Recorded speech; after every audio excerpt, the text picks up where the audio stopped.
everyone, Sarah here from graceinmyspace.com. Today we are going to cozy up the basement.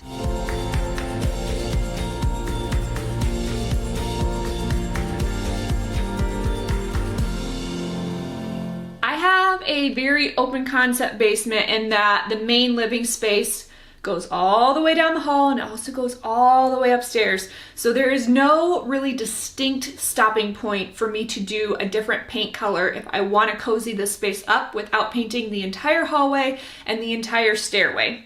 And so what I want to do is use this area right here to create a little bit more definition for like an art gallery. And I'm going to show you how to do that with just paint and some simple tips for how to combine varying types of art that are similar.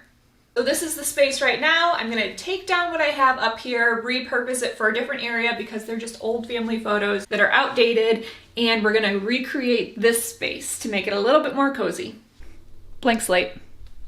All right, the first step is to center the couch so that I'm centering my art on the couch. And I'm just going to use the couch as my guide for making a statement behind the sofa. Really, at this stage of my DIY expertise, I rely on my eye more than the level, because what happens is your eye plays off of the ceiling as well as whatever's below it. So your eye's going to play off of our crooked ceiling and the misleveled couch. And so if it looks level to my eye, it will look level in person.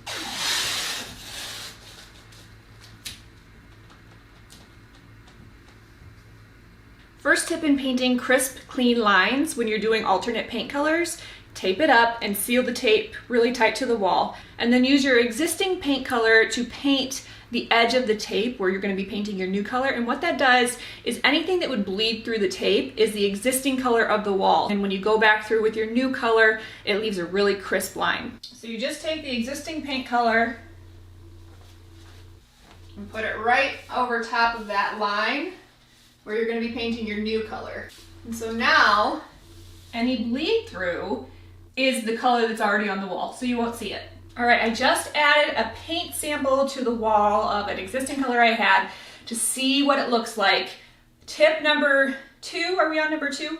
Make sure and always sample paint. Put it on your wall, or at least get a big oversized chip and put it on your wall, because paint colors look different in different lighting. They look different with different surroundings. So if you're using a light color, especially whites, they'll pull in the furniture color or the rug colors that you have, and it changes the undertones of the paint. So make sure and try a sample of paint in your room with your lighting to make sure you like it before you paint an entire wall. Okay, the goal today is to mix a paint color that I like.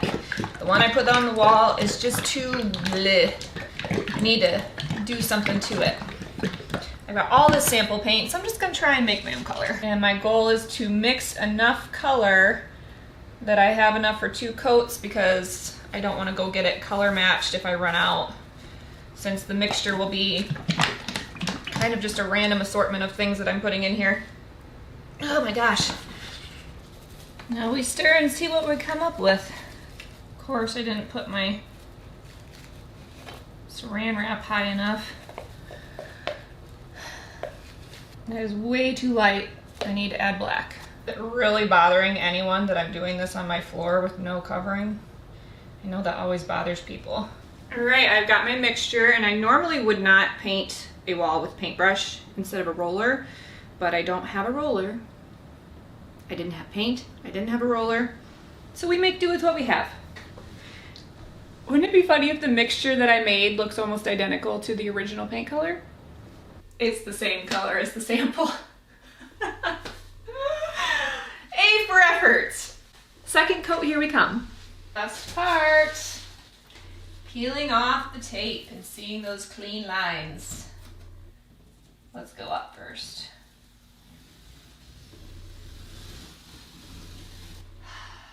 So good. Do this when the paint is wet. I kind of like the textured look that the paintbrush left. It was unintentional, but sometimes we just have happy accidents. We are in my basement workshop, which It has a very interesting history, but that's for another day. I have scrap wood from making beams for my guest house, and I have coasters, and this is gonna be the element that is a little bit more customized, that makes the space feel special, because so far all I've done is paint a square on a wall. And that is something that will make the gallery that I'm gonna put in there feel like tighter, more cozy, cohesive on a very large wall. But this, if it works, is what's gonna set it apart. I'm gonna start by drilling my hole for the jigsaw to go in.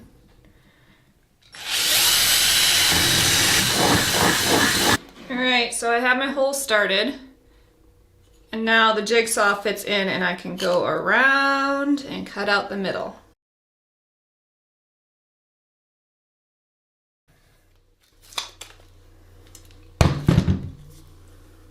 Ta-da! Clean these up, and now we have two top pieces to the plant sconces. Now we're gonna cut the top, and this is how it's gonna go.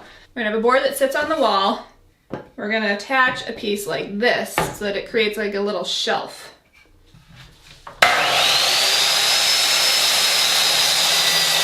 Easiest way to make sure you have the exact same length. Use your first board as the mark, but always use your first board as the mark. Don't use the second and third, because you know the whole telephone game. Every single time it gets a little off. All right, now we have our two back pieces. And now we have board, shelf. And it will go like this with three of them. I'm gonna do two 45-degree cuts to match up with this edge here so that when it's on the shelf situation, it looks correct. Because remember, this is scrap wood. These were already cut, so I'm working with what I had. Now we have a bottom with this, which matches with the top piece. All right, so next I'm gonna sand the edges on each piece before I attach them, because I need to stain all of this. And it's just easier to sand when it's not already assembled. All right, now for the assembly, I am gonna pre-drill my holes in the backs of the wall board. This is just way easier than trying to get a screw through something that hasn't been pre-drilled.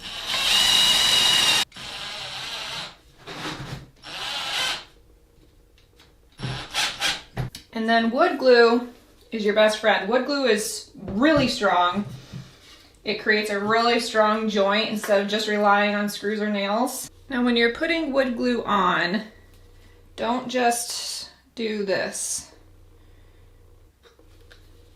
That's not gonna create your best bond. Spread it out with your finger so that it's covering everything. And enough so that a smidgen of excess will get pushed out once the seam is tight. Next up, we are going to stain these. Special walnut is what is already on them. Why are these so hard to get on? And this is 2 left gloves. Wonderful. Guess we're just using our left hand today. I'm really loving that really deep color. Turned out pretty. Okay, next step is to make my stacks that are gonna go on top of the shelf. So I cut out these ones because I want something to be able to rest inside of there and have kind of like a barrier in case it gets knocked a little bit. But I didn't want the rest of them cut out so that it gave it height. That is the plan. That's the plan.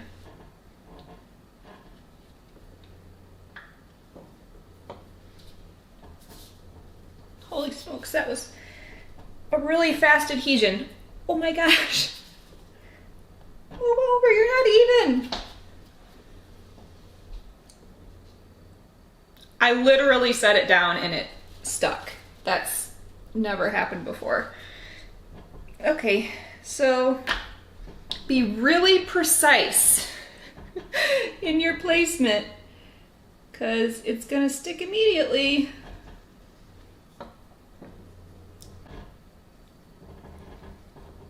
Well, that one didn't stick immediately. Well, yes it did. Oh my gosh, that's crazy. Well, it's not gonna take super long for these to adhere like I kind of thought it would.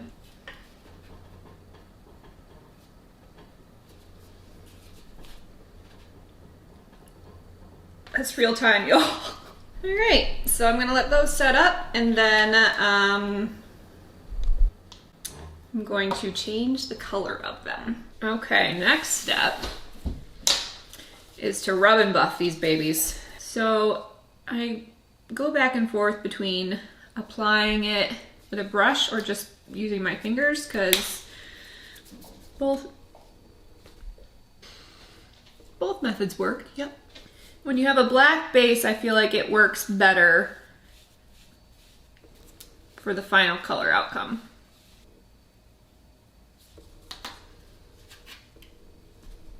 Called rub and buff because you really are supposed to buff it in like this, or use your finger, and that kind of solidifies it on your piece. It creates a different look than doing like a metallic spray paint. Now I'm going to use my hands and get some heat on it.